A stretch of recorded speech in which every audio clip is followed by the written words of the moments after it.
Your Excellency, hapa unajua binadamu tuna tabia ya sahau. Na ndio maana Waswahili wakasema ya kuwa akina mama wakati ana uchungu wa kuzaa hatamani hata kumuona yule mume. Lakini akishazaa Mwenyezi Mungu mjalia kuwa na tabia ya sahau, baada ya miezi miwili mitatu anamfuata mume yeye mwenyewe. Lakini mimi nataka kuambia, na ndio sababu sisi kazi yetu tukumbushane. Bishop Paul Mwaura Your Excellency alituombea. Your Excellency, hawa waungwana wanasahau. Bishop Paul Mwaura, 1 year when you were in office, tulikuwa katika uwanja wa Mama Ngina. Tulipofika Mama Ngina kulikuwa na interdenominational prayers. And I remember for 40 minutes, alichukua dakika 40, akazungumza kwa nini binadamu wanafaa kuwa na subira. With biblical verses, na akaweza kutuambia ni lazima muwe na subira.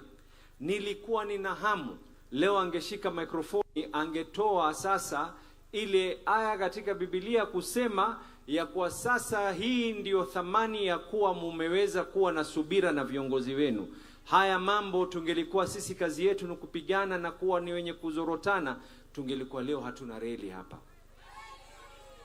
Tungelikuwa hawa waungwana sisi kila siku ni kupigana bila kuwa na mwelekeo wowote, tungelikuwa hatuna haya mazuri ambayo kwamba tunaoyaona hapa. Najikumbusha mimi na nawakumbusha wenzangu, the people have patience, and that patience can only be paid by us being able to deliver for those people. They will forget that pain that they went through during that time of being patient, but they will never forgive you for not being able to deliver. So instead of being diverted, huyu anasema hivi, let us focus for the people of Mombasa. Your Excellency, watu wanaiona hii reli wakaona ni reli tu. Unajua ile chuk treni watu wanaona ni treni tu. The net effect of this train, nataka watu wa Mombasa wanielewe, uchumi wa nchi, uchumi wa eneo yoyote, katika yale ambao kwamba ni mmoja wao, kwanza mtu awe na ardhi, tutayafanya leo.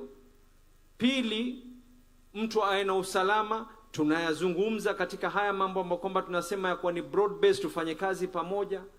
Tatu, people need to move themselves and they need to move goods. Lazima watembee wao wenyewe na bidhaa ziweze kutembea. Na kila ukiweza kufupisha masafa ya usafiri, ukiweza kurahisisha masafa ya usafiri kwa mwendo na kifedha, wewe umejenga uchumi. Hivi sahihi watu wa eneo hii yote, hapa kuna hoteli iko hapa, kuna yule ambaye kwamba atakayeuza viazi, kuna yule ambaye kwamba tutamtengea sehemu yake aweze kuuza mahamri na mbaazi hapa. Treni kiingia kutoka alfajiri hapa, watu wanaweza kuingia.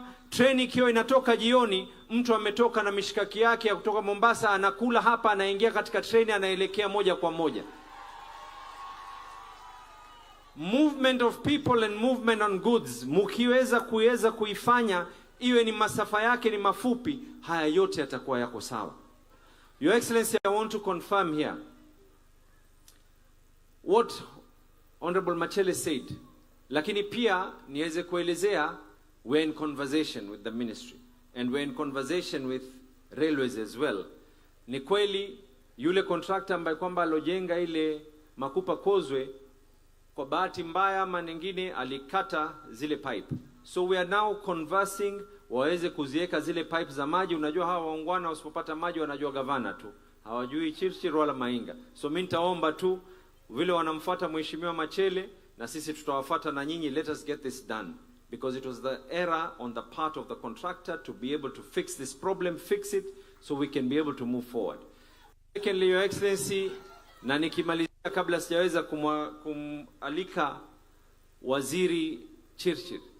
Your Excellency, we have also been in conversation with railway on how we can be able to manage the traffic hapa, kwa sababu watu 1500 wakija, you need to manage the traffic, you need to manage a city, lazima tujue ni mahali gani tutaweza kuweka ka sanatorium, mtu akipata accident kidogo aweze kutibiwa. Ni lazima tuangalie traffic flow itakuwa ni vipi, how the parking is going to be able to be done, and this is why we were insisting that we have to work together. Hata hii flash ikipigwa hapa tujue hii maji inaenda wapi.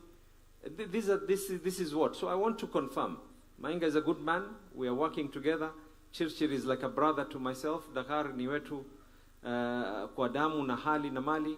And I equally want to confirm, Your Excellency, that we are also doing and we're working very well with the port of Mombasa. And this is what we want, cohesion amongst leaders from both national and county level as well.